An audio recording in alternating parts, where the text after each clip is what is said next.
Welcome, guys, to the Pitch Perfect podcast. I'm your host, Lawrence, and today we got episode 3 of the Gunners Insight.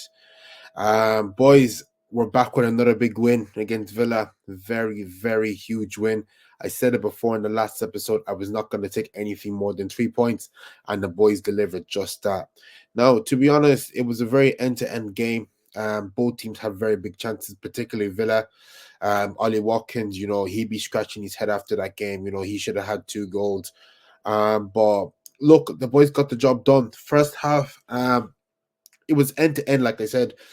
Both teams were really going for it. Second half is where I feel like we were really, really tested as a football club because Villa decided to play more compact and they made it very hard for us to break him down. And I think, you know, in times like that, last season would have, cost us because, playing for a draw or somehow losing 1-0, 2-0. And I'm very proud of the boys for, going in there and getting the win.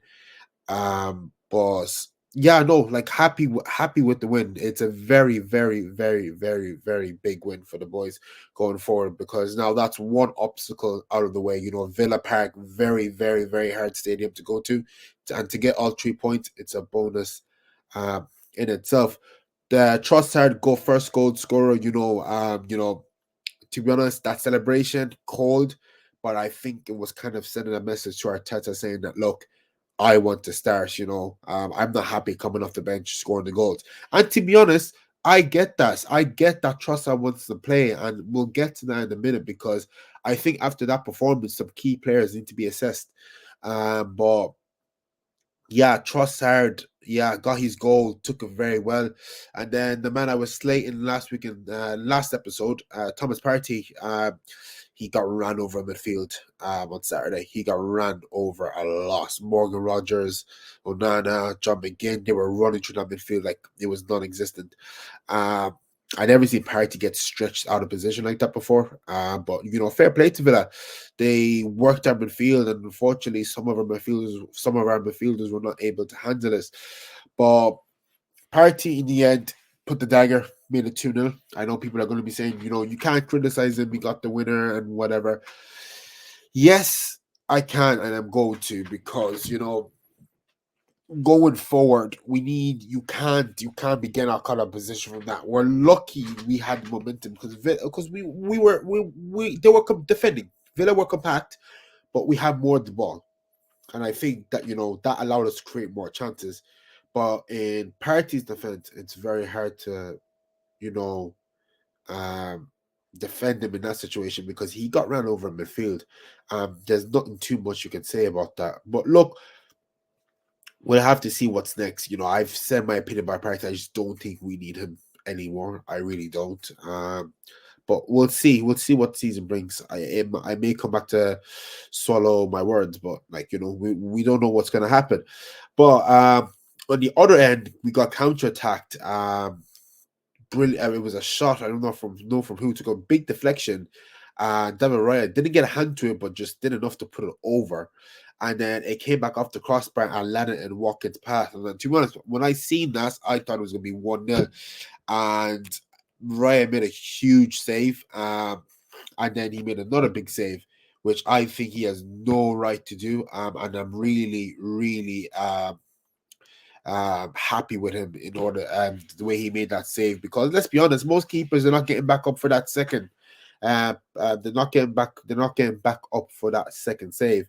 So it's crazy. It's crazy. Now people would say it was hit at him, or any keeper saving that, but it's not an easy thing to do. You have to remember he's already on the ground as he makes that save and to get his body back up and make another save. I know walking to the Adam, but still, not many keepers are anticipating that, and I think credit's got to be given to Raya for making that save. And to be honest, he's starting to become a household figure in that squad. Uh, I particularly didn't see the hype. I thought him and Ramsdale were kind of like equals. But slowly by slowly, he's shown us why he's number one. And, can't complain. We need people who are going to fight for their place. And Raya is doing exactly that. Another huge highlight in the game was another Villa counter attack. I know, two Villa counter-attacks, but incredible defending by us. William Saliba, I think, was it Morgan Rogers that was true? I'm not too sure, but he was clear on goal. I thought he was going. The recovery from Saliba to track back and make that tackle was superb. You know how I feel with Saliba. I like, to be honest, if you don't take it now, Saliba is top three centre backs in the world. Um, if you don't agree with it, go and argue with your mother. I like it, it's plain simple in there. Like, this man is top three centre backs in the world. Absolute ridiculous tackle to stop almost certain goal. And and that's what I love about Arsenal now. We have imposed. We're not giving up at the last hurdle. We're defending really, really well. And I think that kind of gives us Arsenal fans as a sense of certainty, that the boys will go out and get the job done.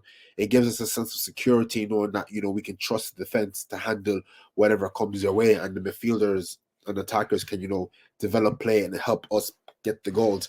But yeah, no, huge tackle by Saliba. Huge, huge, huge, huge tackle by Saliba. Another point in the game I wanted to point out was there was a little bit, I'm not sure if you guys seen it, but there was a little bit of a scuffle between John McGinn and Saliba. So Saliba wins the ball, John McGinn fouls him.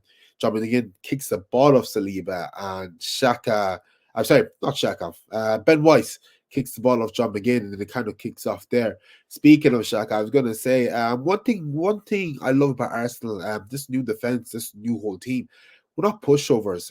We're not allowing ourselves to get bullied. We're not allowing anyone to come to us and make us feel very little. And I like that. The boys need to impose themselves, and we play with this sort of aggressive mentality. We're not taking no for an answer, and it's very good, because the past Arsenal didn't have that. They didn't have that bite in them.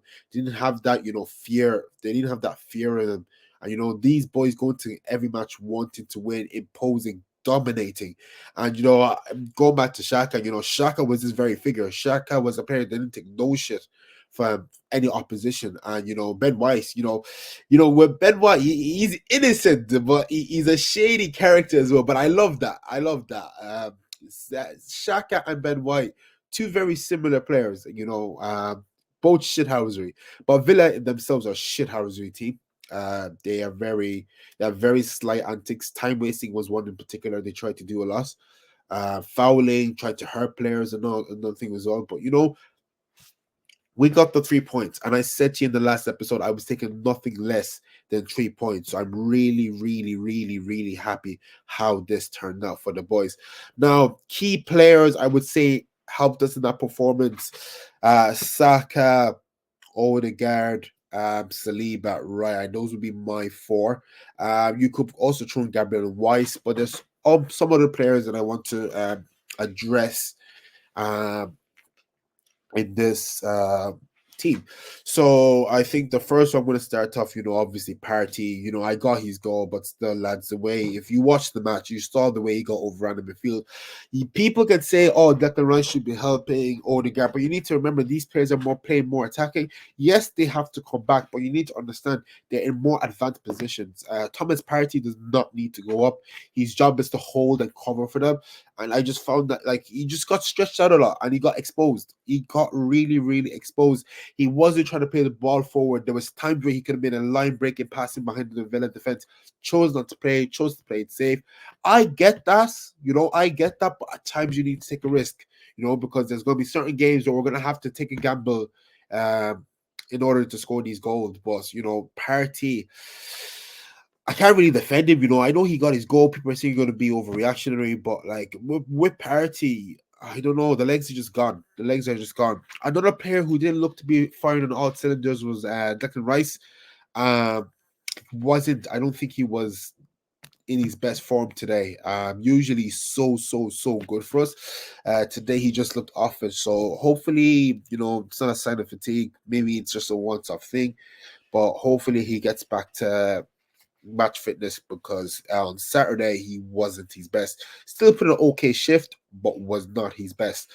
The third player I want to talk about, I know it pains me to say this, but Martinelli. Martinelli is just, um, it's hurting me a lot because he struggled out there against Villa. He struggled. He struggled.